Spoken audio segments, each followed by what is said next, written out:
Quais são os dois itens espirituais mais poderosos que pertencem a Jesus? Em primeiro lugar, a chave da morte e do Hades. E eu estava morto, e eis que estou vivo para todo o sempre, e tenho as chaves da morte e do Hades. Apocalipse 1, verso 18. Jesus, o juiz, é aquele que viveu, foi morto, mas agora está vivo para todo o sempre. Ele possui as chaves do Hades e da morte. O livro do Apocalipse está repleto de itens misteriosos. Isso ocorre porque o Apocalipse aborda assuntos relacionados à terra e ao céu. Os itens no céu carregam grande significado espiritual. O apóstolo João revela detalhes desses artefatos ou itens para nós. João, o escritor, é um prisioneiro político na ilha de Patmos, no mar Egeu. O equivalente moderno seria Alcatraz. Ele foi preso e exilado por razões religiosas. É Jesus quem diz isso a João. E eu estava morto. E eis que estou vivo para todo sempre, e tenho as chaves da morte e do Hades. Essa conversa é essencial, pois é o último encontro pessoal com Jesus registrado na Bíblia. Ao possuir as chaves da morte, o Cristo ressuscitado tem controle e autoridade sobre a morte. Pense em dar a alguém a chave da cidade. Essa chave é às vezes uma grande chave caricata que não se encaixa em nenhuma fechadura, mas simboliza honra. Aqueles que recebem as chaves da cidade são bem-vindos e honrados dentro daquela cidade. Gizé, frequentemente referido na Bíblia como símbolo de autoridade e controle. Um indivíduo com uma chave mestra para um prédio tem a autoridade para entrar em qualquer sala e abrir qualquer porta no prédio. O inferno é um território horrível, onde os poderes do mal e do terror realizam seu tribunal supremo e assembleia temível. Mas o inferno estremece diante da visão do Senhor, e há um trono mais elevado do que o trono do mal.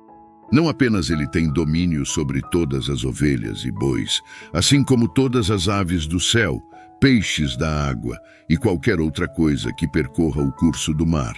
Mas ele também tem autoridade sobre a morte e o Hades.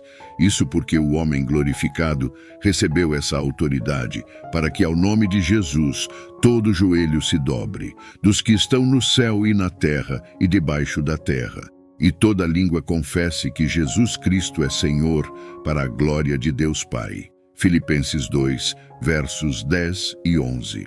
Observamos que os fariseus não podiam suportá-lo, mas descobriram que não podiam detê-lo. Pilatos não conseguiu encontrar nenhum defeito nele. As testemunhas não conseguiram fazer com que seus testemunhos concordassem. Herodes não pôde matá-lo. A morte não pôde lidar com ele e o túmulo não pôde retê-lo. Nosso Senhor Jesus Cristo ainda permanece supremo. A palavra Hades significa o lugar de habitação dos espíritos. Cristo conquistou a morte e os frutos para nós são eternos. É a vitória de Cristo sobre a morte que fundamenta a boa notícia do Evangelho. Sem a ressurreição, não há Evangelho. De fato, não há esperança para nós. 1 Coríntios 15, verso 17. E se Cristo não foi ressuscitado, vã é a vossa fé, ainda permaneceis nos vossos pecados. O povo de Deus sempre ansiou que o Senhor um dia abolisse a morte. Oséias 13, verso 14. Haverei de resgatar-me da mão do poder da morte, haverei de redimir-me da morte. Onde estão, ó morte, as tuas pragas? Onde está, ó sepultura, a tua destruição? Os olhos estão a salvo de serem tocados pelo arrependimento deles. A morte era a arma mais poderosa e aterrorizante do diabo contra nós. Os crentes são mais do que vencedores por meio daquele que nos amou. Cristo conquistou a morte e os crentes permanecem firmes nas palavras de Jesus. É imperativo que não esqueçamos que o Pai é quem concedeu a Jesus Cristo o direito de ocupar sua exaltada posição de autoridade e dignidade como recompensa pelo que ele fez. Vamos adorá-lo, deixar nossos corações ponderarem essas verdades simples, mas inestimáveis, e vamos espalhar seu tesouro a seus pés. Que o tenhamos como Senhor sobre todas as coisas. Com Jesus no centro de tudo, temos uma esperança segura. O pecado de Adão trouxe a morte física para toda a humanidade. No entanto, Jesus, que era sem pecado e nunca cometeu qualquer erro, voluntariamente assumiu a punição pelos pecados de todas as pessoas ao morrer na cruz. Ao fazer isso, ele cumpriu as profecias do Antigo Testamento e proporcionou um caminho para as pessoas se reconciliarem com Deus e receberem a vida eterna. Hebreus 2, verso 9 e 10.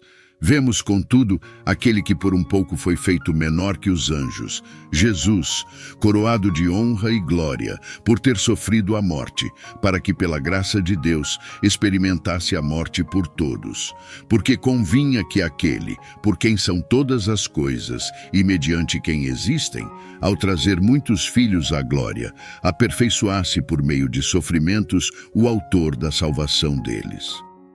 A verdade é que as pessoas temem uma coisa, e essa coisa é a morte. Isso ocorre porque, para o mundo, a morte é desconhecida. Algumas pessoas sentem medo ao considerar o que está à frente. Terei que responder pelo que fiz, queimarei no inferno para sempre, ou colherei a bem-aventurança eterna. E não se engane, o inferno é real. Depois que nossas vidas na terra terminarem, os cristãos seguirão em uma marcha vitoriosa após Cristo. Isso deveria nos fazer dizer: vamos adorar aquele que tem as chaves do inferno e da morte. Vamos entrar em sua presença com ações de graças e nos alegrar nele com cânticos. O crente agora tem motivo para não temer. No entanto, os ímpios devem refletir sobre essa realidade. Cristo tem as chaves da morte. Se você partir neste momento, não terá a chave da morte. Ó homem, o que seria de ti? Ó mulher, o que seria de ti?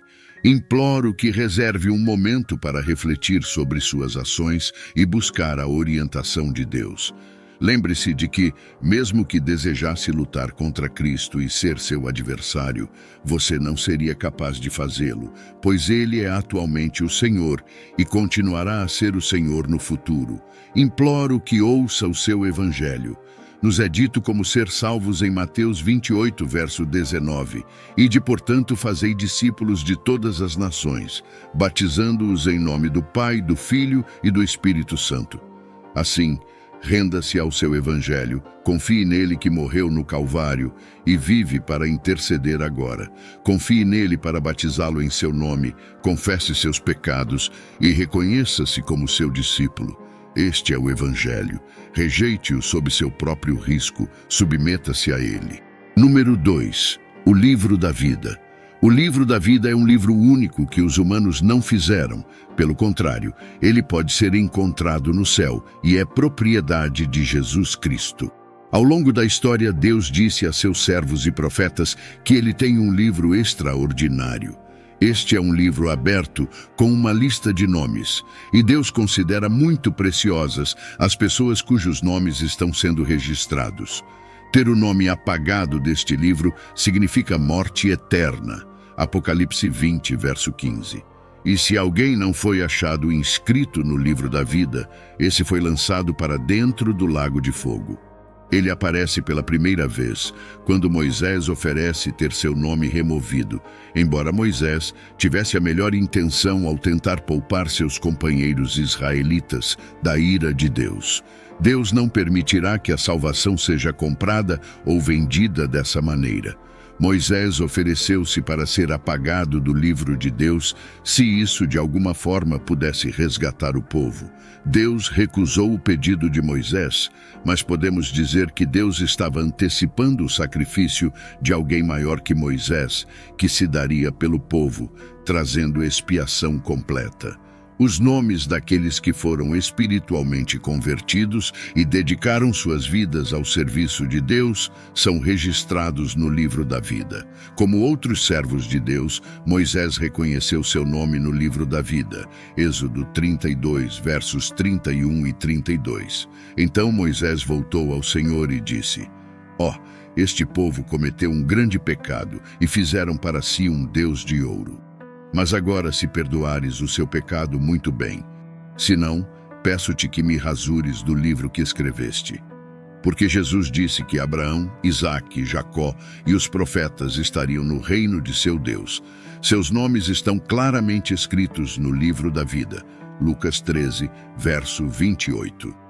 Ali haverá choro e ranger de dentes, quando virdes Abraão, Isaque, Jacó e todos os profetas no reino de Deus, e vós mesmos lançados fora. Jesus também mencionou o livro da vida a seus discípulos. Lucas 10, versos 19 e 20. Eis que vos dei autoridade para pisar serpentes e escorpiões, e sobre todo o poder do inimigo, e nada absolutamente vos causará dano. Contudo, alegrai-vos não porque os espíritos vos obedecem, mas alegrai-vos porque os vossos nomes estão escritos nos céus. O apóstolo Paulo escreveu uma carta na qual mencionou os nomes de alguns irmãos fiéis que ainda estavam vivos na época e cujos nomes estão escritos no livro da vida, Filipenses 4, verso 3. E sim, peço-te também a ti, meu verdadeiro companheiro, que ajudes essas mulheres que trabalharam comigo no Evangelho, com Clemente e com meus outros cooperadores, cujos nomes estão no livro da vida. Os nomes daqueles no reino de Deus serão escritos no livro da vida.